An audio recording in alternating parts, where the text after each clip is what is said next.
माँ दुर्गा की कहानी नवरात्रि स्पेशल कहानी को अंत तक जरूर सुने। कई साल पहले एक राक्षस हुआ करता था जिसका नाम था महिषासुर। वे राक्षस देखने में तो असुर था, लेकिन उसमें एक दिव्य शक्ति थी। वो बहुत शक्तिशाली था और पाताल, स्वर्ग और पृथ्वी तीनों लोकों को जीतना चाहता था। इस सब को पाने के लिए उसने भगवान ब्रह्मा की कड़ी तपस्या की। महिषासुर ओम हैम ही श्री क्रीम क्ली स्वासच्चित एकम ब्रह्मा। उसने एक ऊंचे पर्वत पर एक टांग पर खड़े होकर कई साल तपस्या की और इसी दौरान उसने हर तरह की तकलीफों झेला, चाहे वो तेज बारिश हो, तूफान हो, बर्फ हो और चाहे कड़ी धूप हो। ये सब देखकर भगवान खुश हुए और आखिरकार उस सच्चे राक्षस के सामने प्रकट हुए। भगवान ब्रह्मा बोले, आंखें खोलो महिषासुर, मांगो, क्या मांगना चाहते हो?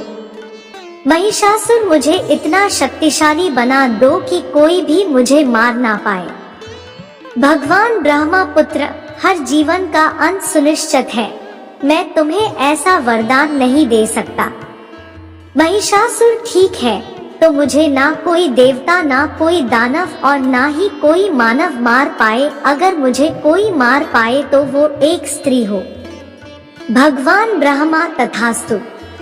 वर प्राप्ति के बाद महिषासुर ने पाताल और मृत्यु लोक पर धावा बोल दिया। सभी प्राणी उसके अधीन हो गए। कुछ समय बाद उसने इंद्र लोक पर हमला बोल दिया और सभी देवताओं को वहां से भगा दिया। परेशान देवताओं ने जाकर अपना दोह ब्रह्मा, विष्णु, महेश को बताया। ये सब सुने के बाद त्रिमूर्ति ने दुर्गा देवी की रचना की। शिव, विष्णु, ब्रह्मा और इंद्र ने अपने त्रिशूल, सुदर्शन चक्र और कमंडल और व्रज को उनको दिया और हिमवंदे ने उनकी सवारी के लिए शेर दिया।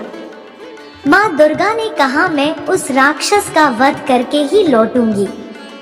फिर क्या था, माँ दुर्गा ने हिमालय के शिखर से महिषासुर को जैसे ही जोर से पुकारा, अन्य राक्षसों ने माँ दुर्गा पर आक्रमण कर दिया। माँ दुर्गा ने सभी राक्षसों को पराजित कर दिया। ये सब देखकर महिषासुर को और गुस्सा आ गया। उसने माँ दुर्गा पर आक्रमण कर दिया। बस इसी मौके का इंतजार कर रही माँ दुर्गा ने महिषासुर के साथ युद्ध आरंभ कर दिया। ये युद्ध 9 दिन तक चला और अंत में माँ दुर्गा ने महिषासुर को मार गिराया। ये देखकर सभी देवी देवता प्रसन्न हो गए और उन्होंने माँ दुर्गा पर फूलों की बारिश की। इसी प्रकार से उनका नाम महिषासुरमर्दिनी के नाम से जाना जाने लगा।